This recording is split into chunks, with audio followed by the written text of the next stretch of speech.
We're trying to manage our memory chip supply chain to deal with shortages mapped out here in our data, so inputs, dependencies, suppliers, and then a concrete view of the supply chain going from raw inputs to foundries, SKUs, customers, and the downstream impact from an initial assessment on the ontology. You can see the binding choke points, how helium is a systemic input, and the impact of yield. We provide our problem statement to the agent, how we need to allocate our memory chip supply across customers, and plan for the next 3 years. We then decompose this into the reasoning required. So rule-based reasoning to understand the dependencies, predictive, plan for foundry capacity. Those become inputs to a prescriptive problem of an allocation plan, rolling linear program, and a graph analysis of the dependency chain and understanding what ifs. So ultimately, we need to have a defensible rolling horizon plan, understand who absorbs with each disruption and who's exposed structurally.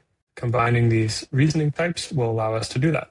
We'll start by defining rules on the ontology for the yield, the floor, and dependencies. Rules are essentially business logic that can then be used in subsequent reasoning steps.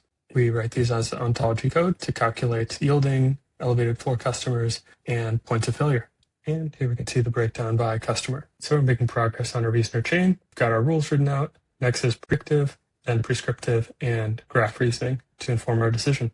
We ran a graph neural network and generated a forecast of supplier capability, which will become an input to effective capacity alongside the availability of inputs. Now we'll run the optimization to maximize revenue and allocate our memory supply across customers and products over several periods. We're going to allow for solving across scenarios as well.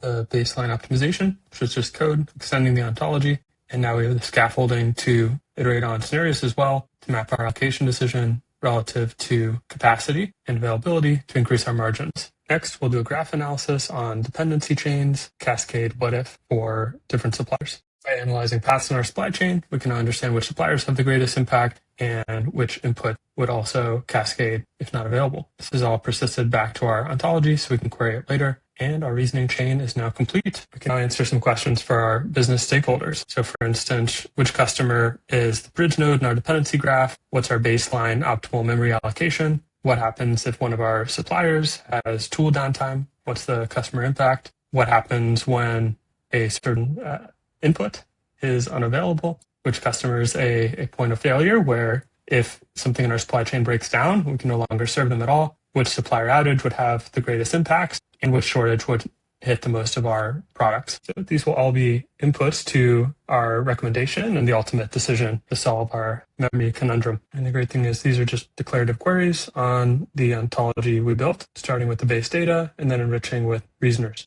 And we have answers to all of our questions. So we can identify the customer that's on both sides of the dependency chain. We have the optimal allocation, breaking down which customers are at different service levels. And what happens when one of our suppliers has downtime with their tooling and the customer impact on that, which allows us to plan around that scenario.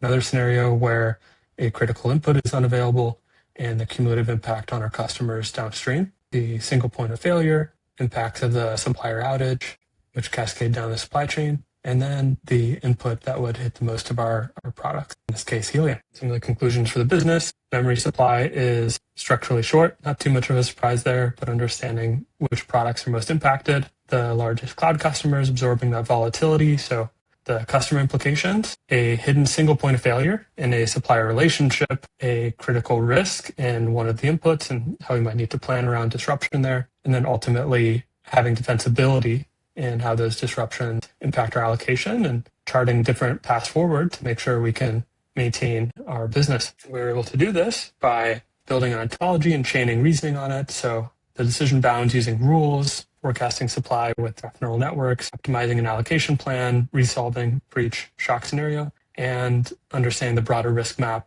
in terms of graph and path reasoning. So this gets us to a robust plan, and we can keep updating our priors and planning as new data and situations come in.